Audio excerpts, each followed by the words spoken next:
मी शिवदत्त गवळे, सहशिक्षक श्री सरस्वती भुवन शिक्षण संस्था, संभाजीनगर, श्री सरस्वती भुवन कला व वाणिज्य कनिष्ठ महाविद्यालय,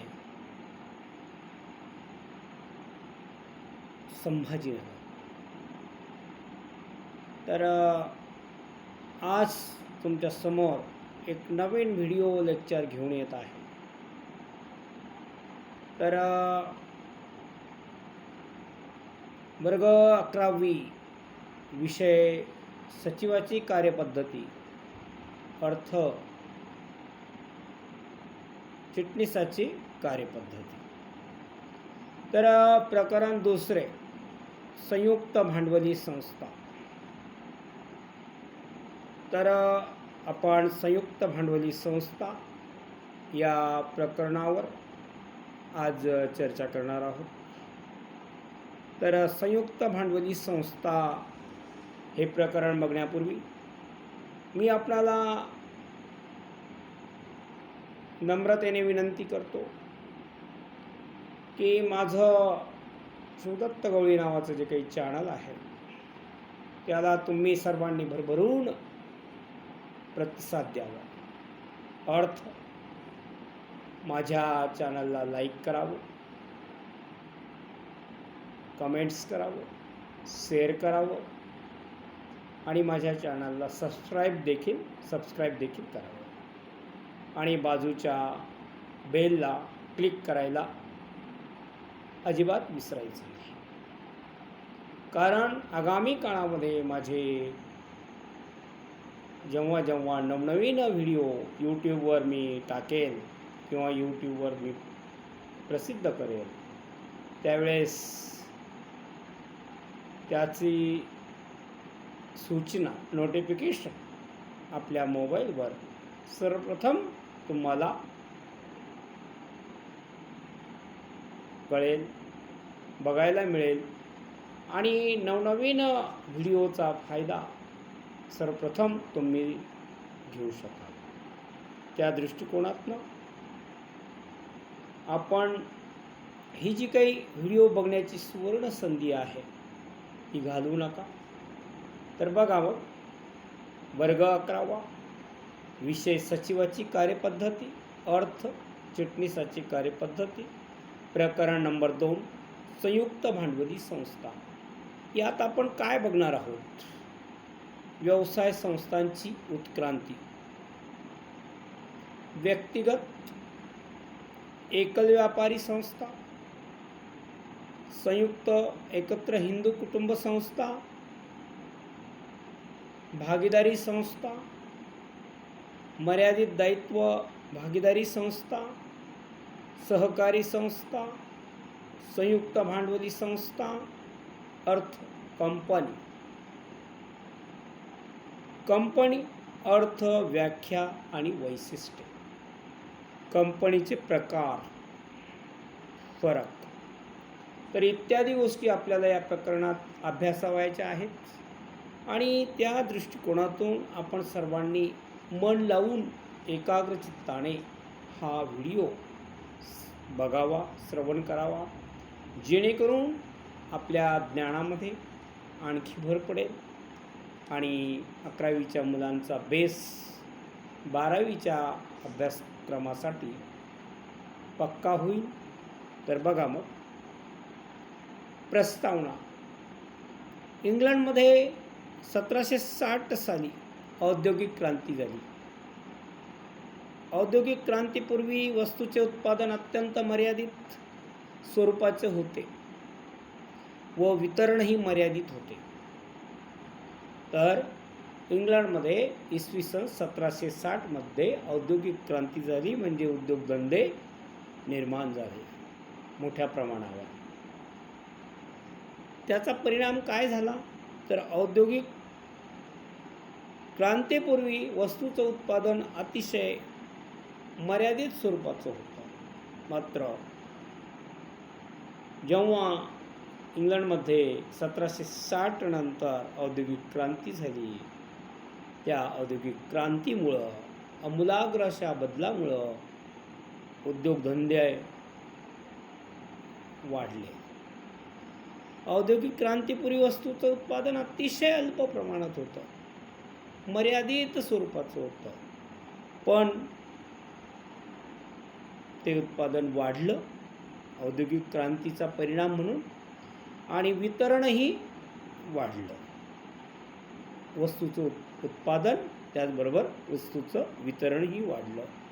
औद्योगिक क्रांतीमुळे उद्योग व दायित्व क्षेत्रात आमूलाग्र बदल झाला. औद्योगिक क्रांतीमुळे उद्योग व वाणिज्य क्षेत्रामध्ये मोठ्या प्रमाणावर बदल झाला. वस्तूचे उत्पादन यंत्राच्या साहाय्याने मोठ्या प्रमाणावर होऊ लागले, तसेच ते मागणीपूर्व होऊ लागले. त्यामुळे मर्यादित म्हणजे स्थानिक बाजारपेठेचे रूपांतर विभागीय, राष्ट्रीय आणि आंतरराष्ट्रीय बाजारपेठेत झाले. तर औद्योगिक क्रांतीमुळे वस्तूचं उत्पादन तर वाढलंच, त्याचबरोबर उद्योग व वाणिज्य क्षेत्रामध्ये मोठ्या प्रमाणावर आमूलाग्र स्वरूपाचा बदल झाला. वस्तूचं उत्पादन यंत्राच्या साहाय्याने मोठ्या प्रमाणावर होऊ लागलं, तसेच ते मागणीपूर्व होऊ लागलं. म्हणजे मागणीच्या अगोदर उत्पादन घेतलं जाऊ लागलं, मागणी नंतर आणि अगोदरच उत्पादन होऊ लागलं. त्यामुळे मर्यादित स्थानिक बाजारपेठेचं रूपांतर विभागीय, राष्ट्रीय आणि आंतरराष्ट्रीय बाजारपेठेत झालं.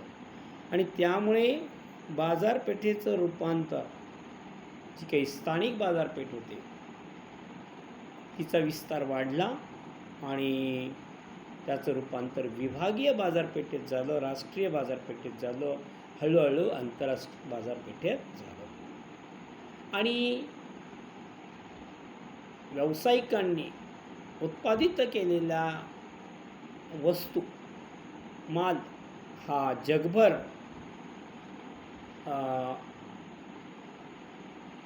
पाठविला जाऊ लागला विक्रीसाठी. तर औद्योगिक क्रांतीमुळे वाहतूक व दळणवळण क्षेत्रात आमूलाग्र बदल झाला. तसेच औद्योगिक क्रांतीमुळे वाहतुकीच्या सोयी वाढल्या, दळणवळणाच्या सोयी वाढल्या. त्यातूनच विविध व्यवसाय संघटनाचे प्रकार अस्तित्वात आले. तर औद्योगिक क्रांतीमुळे कोणकोणते बदल झाले बघा. तर मग औद्योगिक क्रांती 1760 झाली, ती इंग्लंडमध्ये झाली. त्यानंतर औद्योगिक क्रांतीपूर्वी वस्तूचं उत्पादन अत्यंत मर्यादित स्वरूपाचं होतं, अतिशय अल्प कमी प्रमाणात होतं व वितरणही मर्यादित आणि कमी प्रमाणात होतं. मात्र औद्योगिक क्रांतीमुळे औद्योगिक उत्पादन म्हणजे औद्योगिक क्रांतीपूर्वी जे काही वस्तूचं उत्पादन कमी होतं ते उत्पादन वाढलं आणि उद्योग व वाणिज्य क्षेत्रात आमूलाग्र बदल झाला. वितरणही वाढलं, उत्पादन वाढलं आणि उद्योग व वाणिज्य क्षेत्रात मोठ्या प्रमाणात बदल झाला. उद्योगधंदे वाढले, वाणिज्य क्षेत्राचा विस्तार झाला. वस्तूचं उत्पादन यंत्राच्या साहाय्याने होऊ लागलं. तसेच ते मागणीपूर्व होऊ लागलं. कसं होऊ लागलं? मागणीपूर्व म्हणजे मागणी येईल आणि उत्पादन करू हा विचार मागे पडला आणि मागणीच्या अगोदरच उत्पादन होऊ लागलं. त्यामुळे मर्यादित स्थानिक बाजारपेठेचं रूपांतर जे होतं ते विभागीय, राष्ट्रीय आणि हळूहळू आंतरराष्ट्रीय बाजारपेठेत झालं. औद्योगिक क्रांतीमुळे वाहतूक सोयी वाढल्या, दळणवळण सुविधा वाढल्या, यामध्ये बदल झाला. त्यातूनच विविध व्यवसाय संघटनांचे प्रकार अस्तित्वात आले. मग हळूहळू वेगवेगळ्या व्यवसाय संघटनांचे प्रकार अस्तित्वात आले. व्यवसाय संस्थांची उत्क्रांती. प्रामुख्याने एकल व्यापारी संघटन, संयुक्त हिंदू कुटुंब संस्था, भागीदारी संस्था या उद्योग व वाणिज्य क्षेत्रातील आव्हाने पेलण्यास असमर्थ ठरू लागली. तर प्रामुख्याने एक व्यक्ती व्यवसाय जो होता, त्यानंतर संयुक्त हिंदू कुटुंब संस्था अस्तित्वात आली, त्यानंतर भागीदारी संस्था अस्तित्वात आली. तर या ज्या काही संस्था होत्या अल्प भांडवलावर चालणाऱ्या, त्या संस्था वाढत्या उद्योगधंद्यापुढे व वाढत्या वाणिज्य क्षेत्राच्या आव्हाने पेलण्यास त्या कमी पडू लागल्या, असमर्थ ठरू लागल्या. आव्हाने पेलण्यासाठी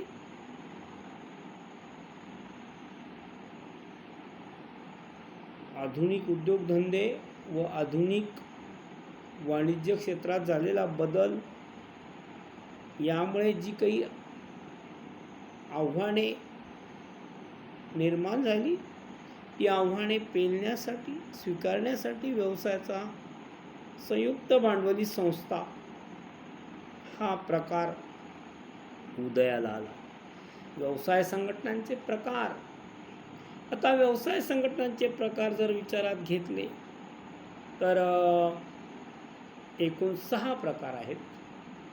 पहिला प्रकार आहे एकल व्यापारी संघटना.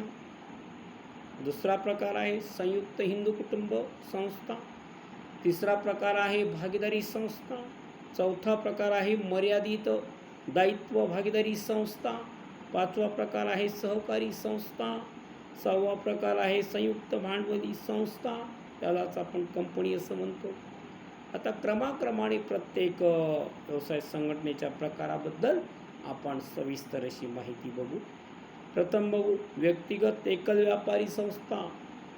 ज्या व्यवसायात एकच व्यक्ती व्यवसायाचा मालक असतो, व्यवसायाचे सर्व अधिकार एकाच व्यक्तीकडे असतात, अशा व्यवसायाच्या प्रकारास व्यक्तिगत व्यापार अथवा एकल व्यापारी संघटन असं म्हटलं जातं. व्यवसायाचे व्यवस्थापन हे एकाच व्यक्तीकडून केले जाते, त्यास एकल व्यापारी असं म्हटलं जातं. तर ज्या वेळेस व्यवसायात एकच व्यक्ती व्यवसायाची मालक आहे, व्यवसायाचे सर्व अधिकार त्यामुळे त्याच व्यक्तीला आहे, एकाच व्यक्तीला, अशा व्यवसायाच्या प्रकारास व्यक्तिगत व्यापार अथवा एकल व्यापारी संघटन असे म्हणतात. व्यवसायाचे व्यवस्थापन हे एकाच व्यक्तीकडून केले जाते, त्यास एकल व्यापारी असं म्हटलं जातं. त्यानंतर वैशिष्ट्ये बघूया. एकल व्यापारी संघटनेसाठी स्वतंत्र किंवा विशेष असा कोणताही कायदा नाही, परंतु संघटनेला देशातील सर्व कायद्यांचे पालन करावे लागते. दुसरं वैशिष्ट्य आहे एकल व्यापारी संघटनेत व्यवसायाची मालकी एकाच व्यक्तीकडे असते. तिसरं वैशिष्ट्य आहे व्यवसायासाठी लागणारे भांडवल हे कमी अल्प प्रमाणात लागते. चौथं वैशिष्ट्य एकल व्यापारी संघटनेत नफ्याचे वाटप केले जात नाही. व्यवसायाला नफा झाल्यास एकट्यालाच मिळतो आणि तोटा झाल्यास तो देखील एकट्यालाच सहन करावा लागतो. 5वं वैशिष्ट्य आहे या संघटन प्रकारात व्यवसायाबाबतचे सर्व निर्णय एकल व्यापारीच घेत असतो. 6वं वैशिष्ट्य आहे या व्यवसाय संघटनेत अधिक गोपनीयता बाळगली जाते. आणि 7वं वैशिष्ट्य आहे एकल व्यापारी संघटनेत व्यापाऱ्याची जबाबदारी ही अमर्यादित स्वरूपाची असते. 8वं वैशिष्ट्य आहे एकल व्यापारी संघटनेस स्वतंत्र अस्तित्व लाभलेले नाही. 9वं वैशिष्ट्य आहे एकल व्यापारी संघटन प्रकार हा मोठ्या प्रमाणावर व्यवसाय करण्यासाठी फायदेशीर नाही. तर एकूण 9 वैशिष्ट्य आहे ती तुम्ही लक्षात ठेवायची आहे. तर एकल व्यापारी संघटनेसाठी स्वतंत्र किंवा विशेष असा कायदा नाही, परंतु संघटनेला देशातील सर्व कायद्याचं पालन करणं आवश्यक असतं. म्हणजे जरी एकल व्यापारी संघटनेसाठी स्वतंत्र असा कायदा भारत सरकारने किंवा महाराष्ट्र सरकारने केलेला नसेल, तरी पण संघटनेला देशातील सर्व कायद्यांचं पालन करणं आवश्यक असतं. एकल व्यापारी संघटनेत व्यवसायाची मालकी ही फक्त एकाच व्यक्तीकडे असते, म्हणजेच एकच व्यक्ती त्या व्यवसायाचा मालक असतो. व्यवसायाची भांडवलाची गरज कमी प्रमाणात असते, म्हणजे व्यवसायाला भांडवल हे अतिशय थोडं लागतं, कमी लागतं, लहान प्रमाणात अमाऊंट लागते, रक्कम लागते.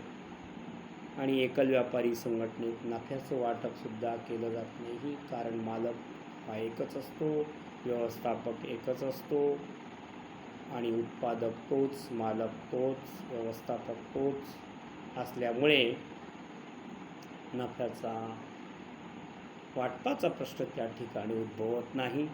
व्यवसायाला नफा झाल्यास एकट्यालाच मिळत असतो आणि तोटा झाल्यास तो देखील एकट्याला सहन करावा लागतो. आणि मालक तोच असल्यामुळे नफा घेणारा तोच असेल, तोटा सहन करणारा तोच असेल. या संघटन प्रकारात सर्व निर्णय एकल व्यापारीच घेत असतात. म्हणजे एका व्यक्तीची संस्था, एकाच व्यक्तीचा व्यवसाय, एकच व्यक्ती मालक, एकच व्यक्ती व्यवस्थापक, तोच व्यक्ती उत्पादक, तोच विक्रेता, तोच खरेदीदार, तोच पुरवठादार असल्यामुळे सर्व निर्णय एकटा तोच घेतो, म्हणून त्याला एकल व्यापारी असं म्हटलं जातं. एकल व्यापारीच घेत असतो हे सर्व निर्णय. आणि या व्यवसाय संघटनेत अधिक गोपनीयता बाळगली जाते, कारण एकच व्यक्ती त्यामध्ये कार्यरत असतो, सर्व गोष्टी त्यालाच माहीत असतात आणि सर्व गोष्टीबद्दल गोपनीय माहिती त्याच्याकडे असल्यामुळे तो कुणाला ते सांगत नाही. म्हणून या संघटनेत, अशा प्रकारच्या संघटनेत गोपनीयता बाळगली जाते, गुप्तता मोठ्या प्रमाणात बाळगली जाते. एकल व्यापारी संघटनेत व्यापाऱ्याची जबाबदारी ही अमर्यादित स्वरूपाची असते. म्हणजे एकटा व्यक्ती मालक असल्यामुळे जबाबदारीसुद्धा त्याचीच, कर्तव्यसुद्धा त्यालाच पार पाडावे लागतात आणि जबाबदारी ही त्याची अमर्यादित असते. जर बिझनेस चांगल्या प्रकारे चालला, नफा झाला, तर नफा तो एकटाच घेतो, त्यालाच मिळत असतो, त्यामुळे तो अधिकाधिक कष्ट घेत असतो. मात्र नुकसान जर झालं तर ते नुकसानही त्याला एकट्याला सहन करावं लागतं. एखाद्या वेळेस संस्थेवर कर्ज झालं तर ते कर्ज परतफेड करण्याची जबाबदारीसुद्धा त्याच एकल व्यापाऱ्याचीच असते. म्हणून व्यापाऱ्याची जबाबदारी ही अमर्यादित स्वरूपाची असते. एकल व्यापारी संघटनेत स्वतंत्र अस्तित्व लाभलेलं नाही आणि एकल व्यापारी संघटनेला स्वतंत्र असं अस्तित्व आजपर्यंत लाभलेलं नाही. एकल व्यापारी संघटन प्रकार हा मोठ्या प्रमाणावर व्यवसाय करण्यासाठी फायदेशीर नाही. तर आता आपण थांबूया आणि उर्वरित भाग उद्याच्या लेक्चरमध्ये घेऊया. Goodbye, good night.